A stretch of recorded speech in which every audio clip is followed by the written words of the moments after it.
मेरे प्यारे देशवासियों, नमस्कार। पिछले महीने हम सब दिवाली का आनंद ले रहे थे।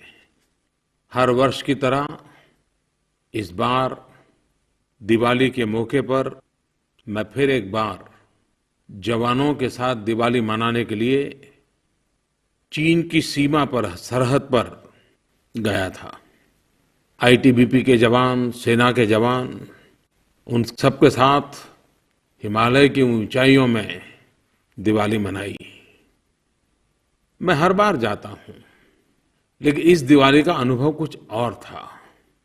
देश के 125 करोड़ देशवासियों ने जिस अनूठे अंदाज में यह दिवाली सेना के जवानों को समर्पित की, सुरक्षा बलों को समर्पित की, इसका असर वहां हर जवानों के चेहरे पर अभिव्यक्त होता था। वो भावनाओं से भरे भरे दिखते थे।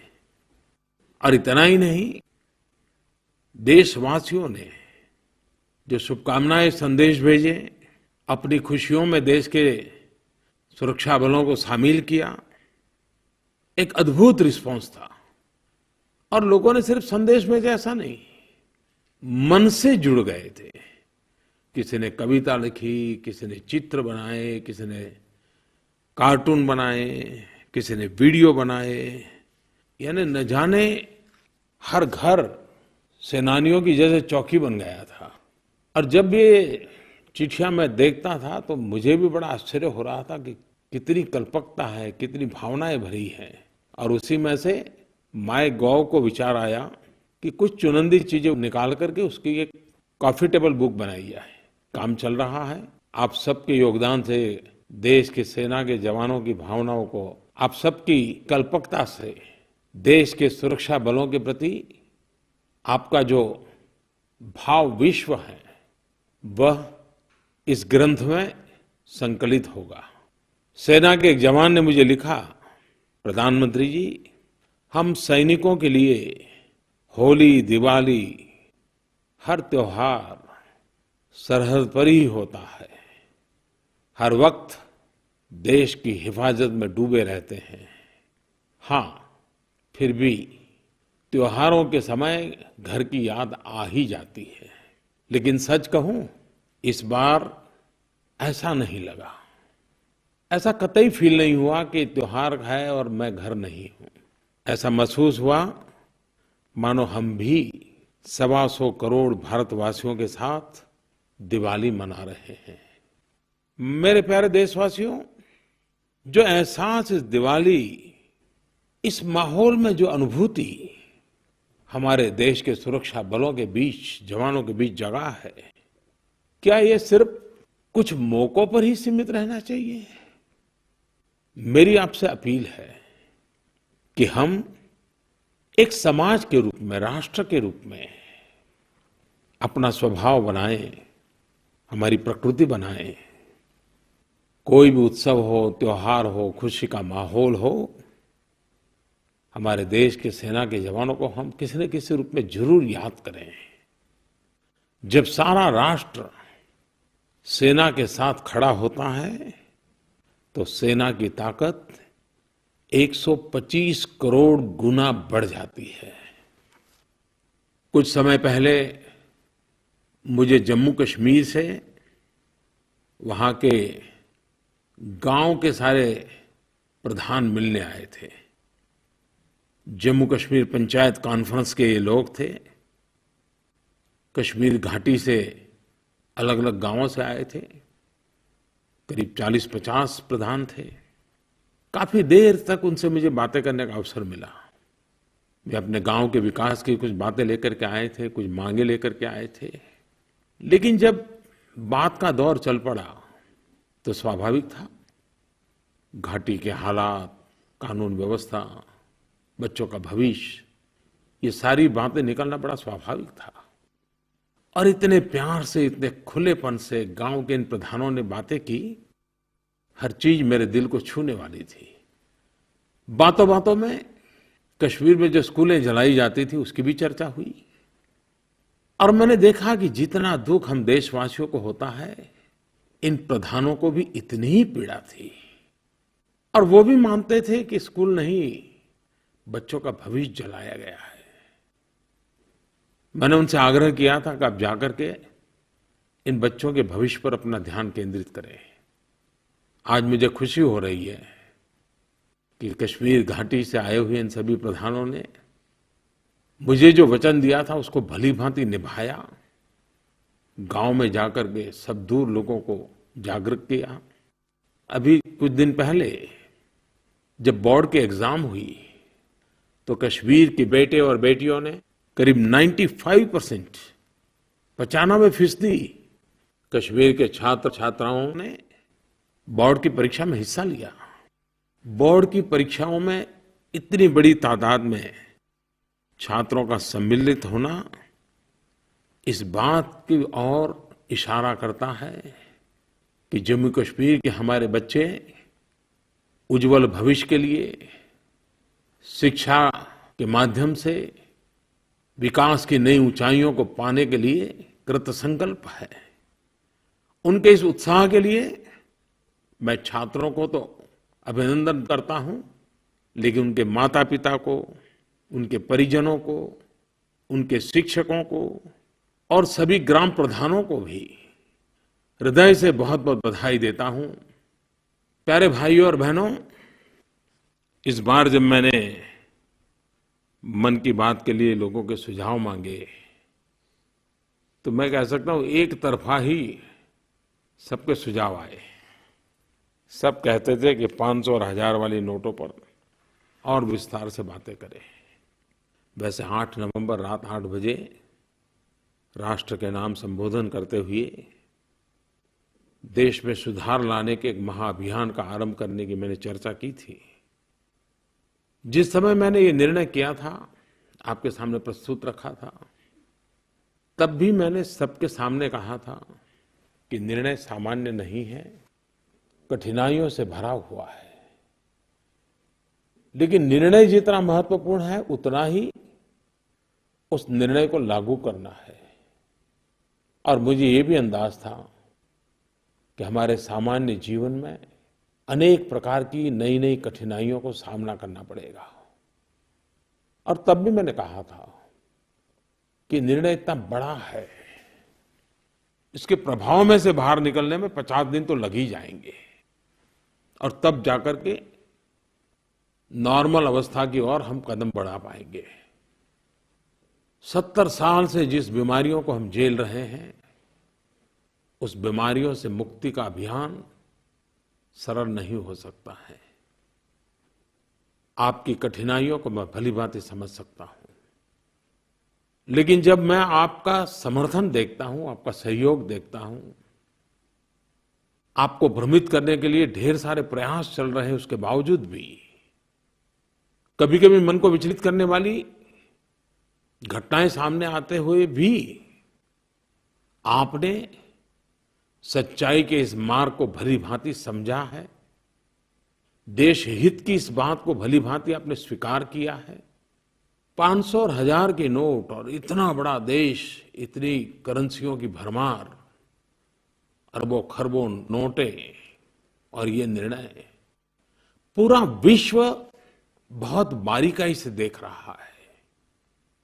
हर कोई अर्थशास्त्री इसका बहुत एनालिसिस कर रहा है, मूल्यांकन कर रहा है।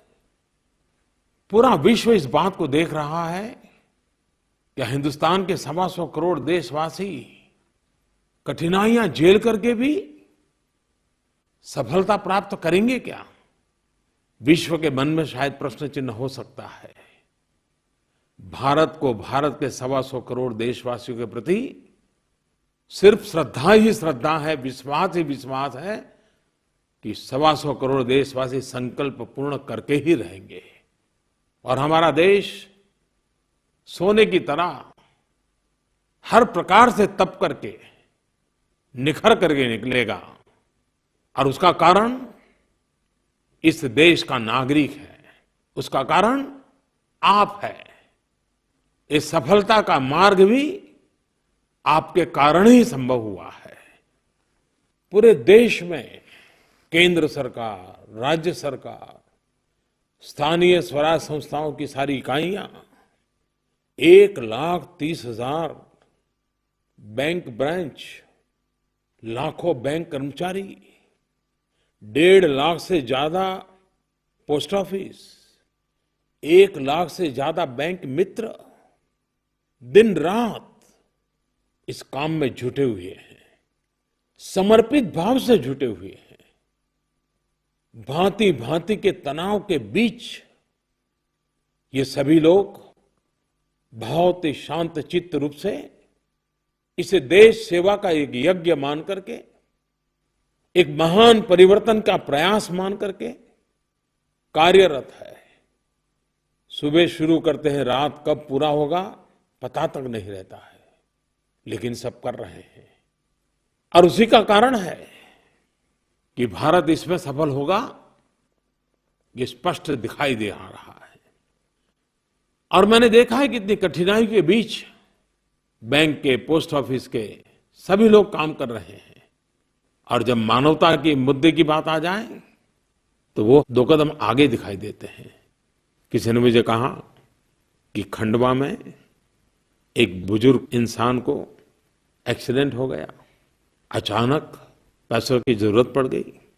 वहां स्थानीय बैंक के कर्मचारी के ध्यान में आया और मुझे ये जानकर के खुशी हुई कि खुद जाकर के उनके घर उस बुजुर्ग को उन्होंने पैसे पहुंचाए ताकि इलाज में मदद हो जाए। ऐसे तो अनगिनत किस्से हर दिन टीवी में, मीडिया में, अखबारों में, बातचीत में सामने आते हैं।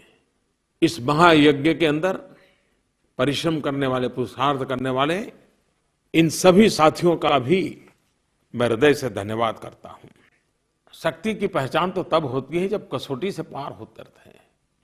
मुझे बराबर याद है जब प्रधानमंत्री के द्वारा जनधन योजना का अभियान चल रहा था और बैंक के कर्मचारियों ने जिस प्रकार से उसको अपने कंधे पर उठाया था और जो काम 70 साल में नहीं हुआ था उन्होंने करके दिखाया था, उनके सामर्थ्य का परिचय हुआ। आज फिर एक बार उस चुनौती को उन्होंने लिया है और मुझे विश्वास है कि 125 करोड़ देशवासियों का संकल्प, सबका सामूहिक पुरुषार्थ इस राष्ट्र को एक नई ताकत बना करके प्रशस्त करेगा। लेकिन बुराइयां इतनी फैली हुई है कि आज भी कुछ लोगों की बुराइयों की आदत जाती नहीं है। अभी भी कुछ लोगों को लगता है कि ये भ्रष्टाचार के पैसे, ये काले धन, ये बेहिसाबी पैसे, ये बेनामी पैसे, कोई न कोई रास्ता खोज करके व्यवस्था में फिर से ला दूं। वो अपने पैसे बचाने के फिराक में गैर कानूनी रास्ते ढूंढ रहे हैं। दुख की बात यह है कि इसमें भी उन्होंने गरीबों का उपयोग करने का रास्ता चुनने का पसंद किया है। गरीबों को भ्रमित कर, लालच या प्रलोभन की बातें करके, उनके खातों में पैसे डाल करके या उनसे कोई काम करवा करके पैसे बचाने की कुछ लोग कोशिश कर रहे हैं। मैं ऐसे लोगों से आज कहना चाहता हूं, सुधरना न सुधरना आपकी मर्जी, कानून का पालन करना न करना आपकी मर्जी, वो कानून देखेगा क्या करना। लेकिन मेहरबानी करके आप गरीबों की जिंदगी के साथ मत खेलिए। आप ऐसा कुछ न करें कि रिकॉर्ड पर गरीब का नाम आ जाए और बाद में जब जांच हो तब मेरा प्यारा गरीब आपके पाप के कारण मुसीबत में फंस जाए। और बेनामी संपत्ति का इतना कठोर कानून बना है जो इसमें लागू हो रहा है, कितनी कठिनाई आएगी। और सरकार नहीं चाहती है कि हमारे देशवासियों को कोई कठिनाई आए। मध्य प्रदेश के कोई श्रीमान आशीष ने इस 500 और 1000 का माध्यम से भ्रष्टाचार और काले धन के खिलाफ जो लड़ाई छिड़ी गई है, उन्होंने मुझे टेलीफोन किया है, उसे सराहा है। सर नमस्ते, मेरा नाम आशीष पारे है। मैं ग्राम सिराली, तहसील सिराली, जिला हरदा, मध्य प्रदेश का एक आम नागरिक हूं। आपके द्वारा जो मुद्रा 1500 के नोट बंद किए गए हैं, यह बहुत ही सराहनीय है। मैं चाहता हूं कि मन की बात में कई उदाहरण लोगों को बताइए कि लोगों ने असुविधा सहन कर होने के बावजूद भी उन्होंने राष्ट्र उन्नति के लिए यह कड़ा कदम के लिए स्वागत किया है, जिससे लोग एक तरह से उत्साहवर्धित होंगे। और राष्ट्र निर्माण के लिए कैशलेस प्रणाली बहुत आवश्यक है और मैं पूरे देश के साथ हूँ और मैं बहुत खुश हूँ कि आपने 1500 के नोट बंद करा दिए। वैसा ही मुझे एक फोन कर्नाटक के श्रीमान येलप्पा वेलांकर जी की तरफ से आया है। मोदी जी नमस्ते। मैं कर्नाटक का कोप्पल डिस्ट्रिक्ट का इतनाल से गांव से यल्लप्पा बेलमकर बात कर रहा हूं। आपको मन से मैं धन्यवाद करना चाहता हूं क्योंकि आपने कहा था कि अच्छे दिन आएंगे, लेकिन किसी ने भी नहीं सोचा कि ऐसा बड़ा कदम आप उठाएंगे। 500 का और 1000 का नोट ये सब ये करके काला धन और भ्रष्टाचारियों को सबक सिखाया। हर एक भारत के नागरिक को इससे अच्छे दिन कभी नहीं आएंगे। इसी के लिए मैं आपको मन पूर्ण धन्यवाद करना चाहता हूँ। कुछ बातें मीडिया के माध्यम से, लोगों के माध्यम से, सरकारी सूत्रों के माध्यम से जानने को मिलती हैं, तो काम करने का उत्साह भी बहुत बढ़ जाता है। इतना आनंद होता है, इतना गर्व होता है कि मेरे देश में सामान्य मानवी का क्या अद्भुत सामर्थ्य है। महाराष्ट्र के अकोला में नेशनल हाईवे NH6 वहाँ कोई एक रेस्टोरेंट है, उन्होंने एक बहुत बड़ा बोर्ड लगाया है कि अगर आपकी जेब में पुरानी नोट है और आप खाना खाएं हैं तो आप पैसों की चिंता न करें, यहाँ से भूखा मत जाइए, खाना खा के जाइए, और फिर कभी इस रास्ते से गुजरने का आ जाए आपको मौका तो जरूर पैसे दे करके जाना। और लोग वहाँ जाते हैं, खाना खाते हैं और 2-4-6 दिन के बाद जब वहाँ से फिर से गुजरते हैं तो फिर से पैसे भी लौटा देते हैं। ये है मेरे देश की ताकत, जिसमें सेवा भाव, त्याग भाव भी है और प्रामाणिकता भी है। मैं चुनाव में चाय पे चर्चा करता था और सारे विश्व में ये बात पहुंच गई थी। दुनिया के कई देश के लोग चाय पे चर्चा शब्द भी बोलना सीख गए थे, लेकिन मुझे पता नहीं कि चाय पे चर्चा में शादी भी होती है। मुझे पता चला कि 17 नवंबर को सूरत में एक ऐसी शादी हुई जो शादी चाय पे चर्चा के साथ हुई। गुजरात में सूरत में एक बेटी ने अपने यहाँ शादी में जो लोग आए उनको सिर्फ चाय पिलाई और कोई जलसा नहीं किया, न खाने का कार्यक्रम, कुछ नहीं, क्योंकि नोटबंदी के कारण कुछ कठिनाई आई थी पैसों की। बारातियों ने भी उसे इतना ही सम्मान माना। सूरत के भरत मारू और दक्षा परमार, उन्होंने अपनी शादी के माध्यम से भ्रष्टाचार के खिलाफ, काले धन के खिलाफ ये जो लड़ाई चल रही है उसमें जो योगदान किया है ये अपने आप में प्रेरक है। नवपरिणीत भरत और दक्षा को मैं बहुत बहुत आशीर्वाद भी देता हूं और शादी के मौके को भी इस महान यज्ञ में परिवर्तित करके एक नए अवसर में पलट देने के लिए बहुत बहुत बधाई देता हूं। और जब ऐसे संकट आते हैं लोग रास्ते भी बढ़िया खोज लेते हैं। मैंने एक बार टीवी न्यूज में देखा, रात देर से आया था तो देख रहा था, असम में ढेकियाजुली करके एक छोटा सा गांव है। टी वर्कर रहते हैं और टी वर्कर को साप्ताहिक रूप से मिलते हैं। अब 2000 रुपए का नोट मिला तो उन्होंने क्या किया, 4 अड़ोस पड़ोस की महिलाएं इकट्ठी हो गई और चारों ने साथ जाकर के खरीदी की और 2000 रुपए का नोट पेमेंट किया। तो उनको छोटी करेंसी की जरूरत ही नहीं पड़ी, क्योंकि 4 ने मिलकर खरीदा और तय किया कि अगले हफ्ते मिलेंगे, तब उसका हिसाब अपन कर लेंगे बैठ करके। लोग अपने आप रास्ते खोज रहे हैं और इसका बदलाव भी देखिए। सरकार के पास एक मैसेज आया, असम के टी गार्डन के लोग कह रहे हैं कि हमारी ATM लगाओ। देखिए किस प्रकार से गांव के जीवन में भी बदलाव आ रहा है। इस अभियान का कुछ लोगों को तत्काल लाभ मिल गया है। देश को तो लाभ आने वाले दिनों में मिलेगा, लेकिन कुछ लोगों को तो तत्काल लाभ मिल गया है। थोड़ा हिसाब पूछा क्या हुआ है, तो मैंने छोटे छोटे जो शहर है वहां की थोड़ी जानकारी पाई। करीब 40-50 शहरों की जानकारी जो मुझे मिली कि इस नोट बंद करने के कारण उनके जितने पुराने पैसे बाकी थे, लोग पैसे नहीं देते थे टैक्स के, पानी का टैक्स नहीं, बिजली का नहीं, पैसे देते ही नहीं थे।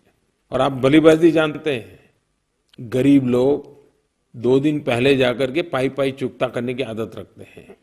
ये जो बड़े लोग होते हैं ना, जिनकी पहुंच होती है, जिनको पता है कि कभी भी उनको कोई पूछने वाला नहीं है, वही पैसे नहीं देते हैं और इसके लिए काफी बकाया रहता है। हर म्युनिसिपैलिटी को टैक्स का मुश्किल से 50% आता है। लेकिन इस बार 8 तारीख के इस निर्णय के कारण सब लोग अपनी पुरानी नोटें जमा कराने के लिए दौड़ गए। 47 शहरी इकाइयों में पिछले साल इस समय करीब 3-3.5 हजार करोड़ रुपए का टैक्स आया था। आपको जानकर के आश्चर्य होगा, आनंद भी होगा, इस एक सप्ताह में उनको 13,000 करोड़ रुपए जमा हो गया।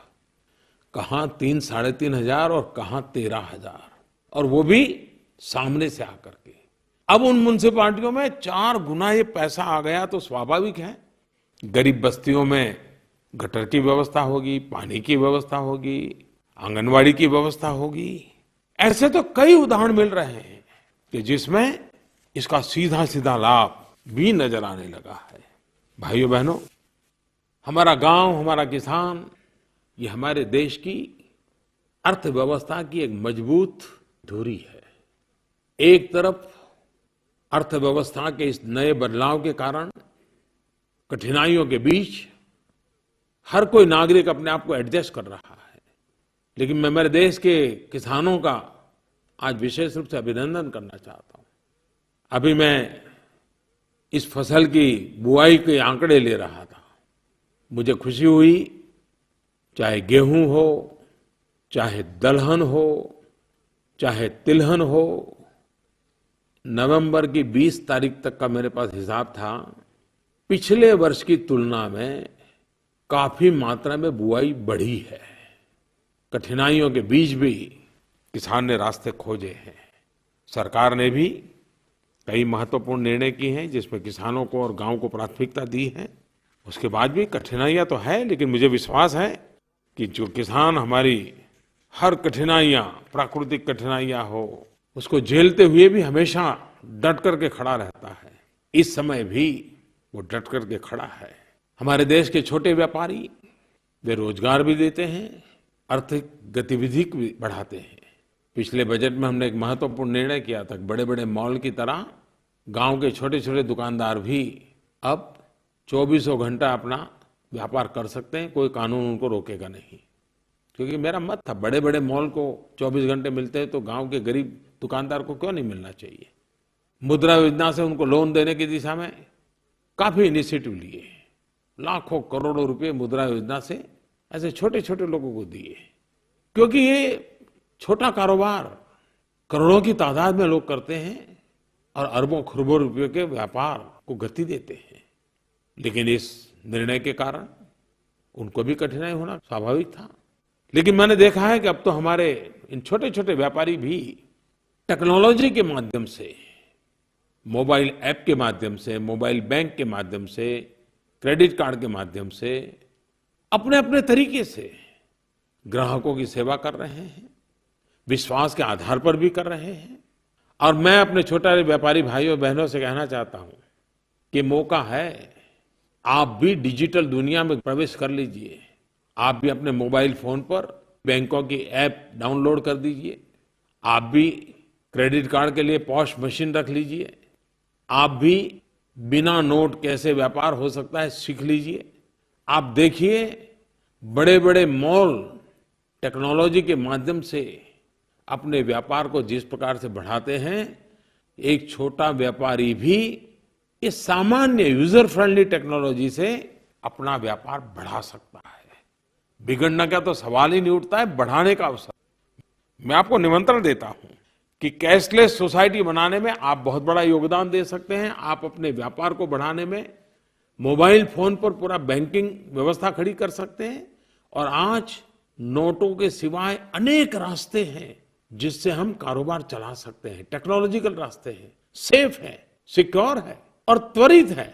मैं चाहूंगा कि आप सिर्फ इस अभियान को सफल करने के लिए मदद करें, इतना नहीं, आप बदलाव का भी नेतृत्व करें। और मुझे विश्वास है आप बदलाव का नेतृत्व कर सकते हैं। आप पूरे गांव के कारोबार में ये टेक्नोलॉजी के आधार पर काम कर सकते हैं, मेरा विश्वास है। मैं मजदूर भाइयों बहनों को भी कहना चाहता हूं, आपका बहुत शोषण हुआ है। कागज पे एक पगार होता है और जब हाथ में दिया जाता है तब दूसरा होता है। कभी पगार पूरा मिलता है तो बाहर कोई खड़ा होता है, उसको कट देना पड़ता है। और मजदूर मजबूरन इस शोषण को जीवन का हिस्सा बना देता है। इस नई व्यवस्था से हम चाहते हैं कि आपका बैंक में खाता हो, आपके पगार के पैसे आपके बैंक में जमा हो, ताकि मिनिमम वेजेज का पालन हो, आपको पूरा पैसा मिले, कोई कट न करे, आपका शोषण न हो। और एक बार आपके बैंक खाते में पैसे आ गए तो आप भी तो छोटे से मोबाइल फोन पर, कोई बड़ा स्मार्टफोन की जरूरत नहीं है। आजकल तो आपका मोबाइल फोन भी ई बटुए का काम करता है।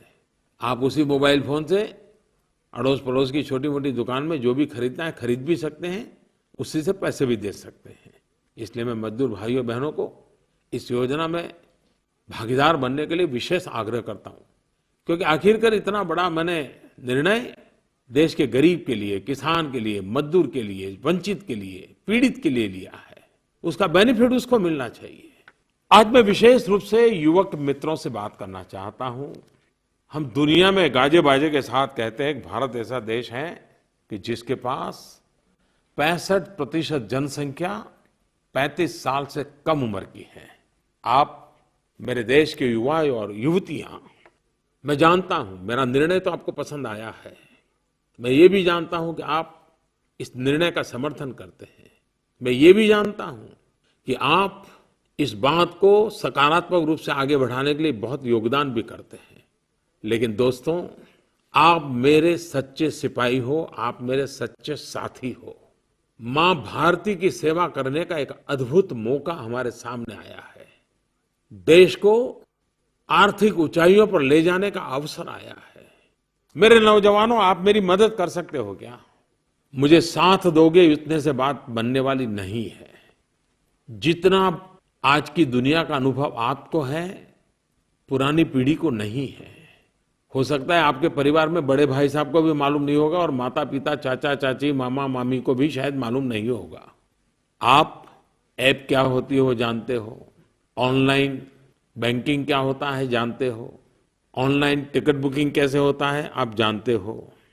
आपके लिए चीजें बहुत सामान्य है और आप उपयोग भी करते हो। लेकिन आज देश जिस महान कार्य को करना चाहता है, हमारा सपना है कैशलेस सोसाइटी। ये ठीक है कि 100% कैशलेस सोसाइटी संभव नहीं होती है, लेकिन क्यों न भारत लेस कैश सोसाइटी की तो शुरुआत करें। एक बार अगर आज हम लेस कैश सोसाइटी की शुरुआत करेंगे तो कैशलेस सोसाइटी का मंजिल दूर नहीं होगी। और मुझे इसमें आपकी फिजिकल मदद चाहिए, खुद का समय चाहिए, खुद का संकल्प चाहिए। और आप मुझे कभी निराश नहीं, मुझे विश्वास है, क्योंकि हम सब हिंदुस्तान के गरीब की जिंदगी बदलने की इच्छा रखने वाले लोग हैं। आप जानते हैं, कैशलेस सोसाइटी के लिए, डिजिटल बैंकिंग के लिए या मोबाइल बैंकिंग के लिए आज कितने सारे अवसर हैं। हर बैंक ऑनलाइन सुविधा देता है।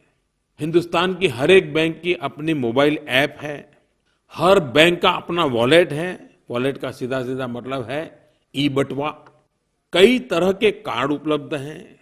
जनधन योजना के तहत भारत के करोड़ों करोड़ गरीब परिवारों के पास रुपे कार्ड है। और 8 तारीख के बाद तो जो रुपे कार्ड का बहुत कम उपयोग होता था, गरीबों ने रुपे कार्ड का उपयोग करना शुरू किया और करीब करीब 300% उसमें वृद्धि हुई है।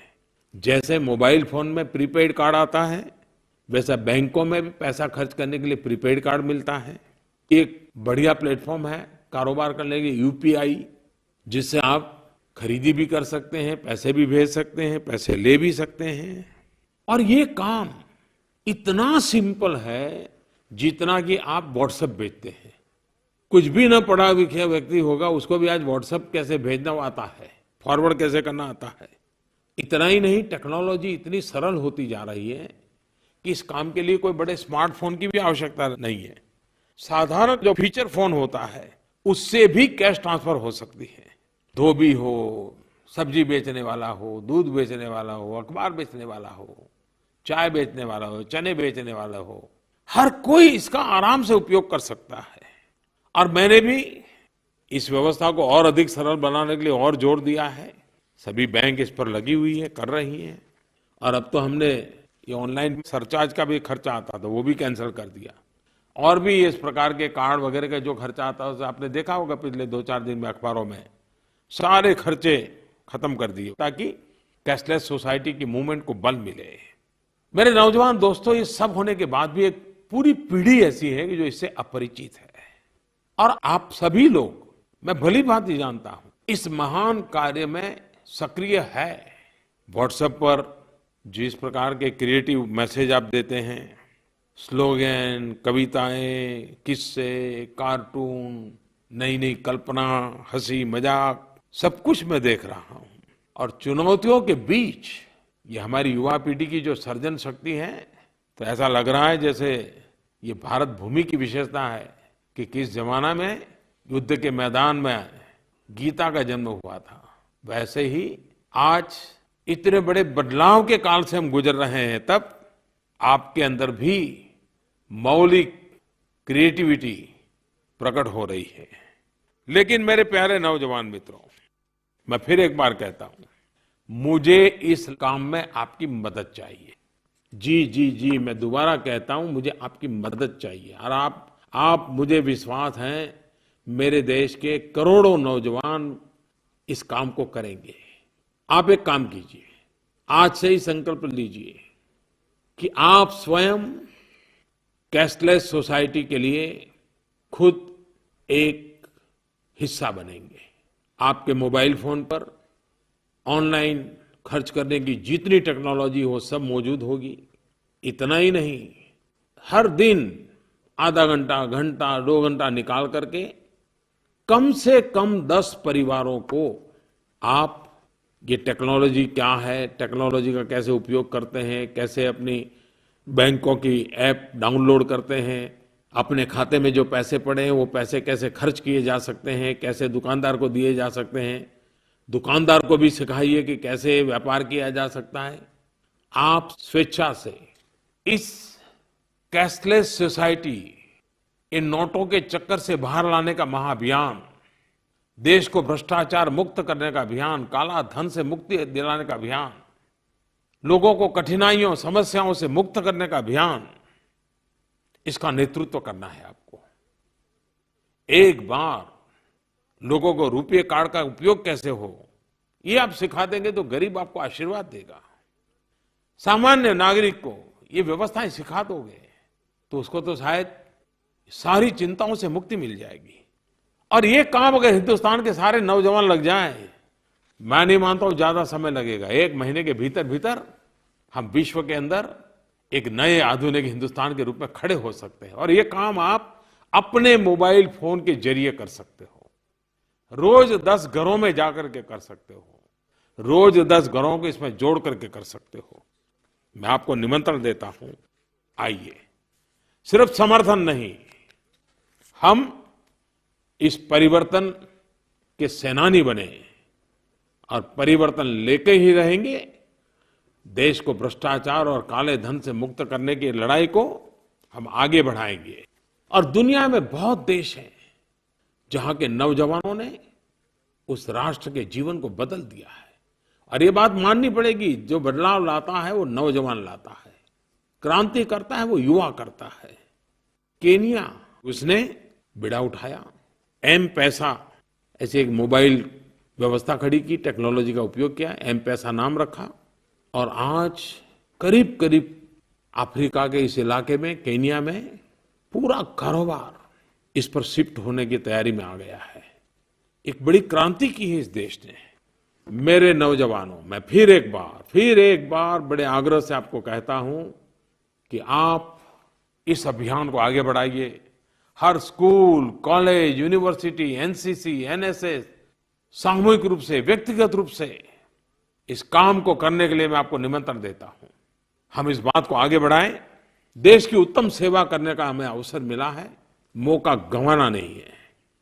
प्यारे भाइयों बहनों, हमारे देश के एक महान कवि श्रीमान हरिवंश राय बच्चन जी का आज जन्म जयंती का दिन है।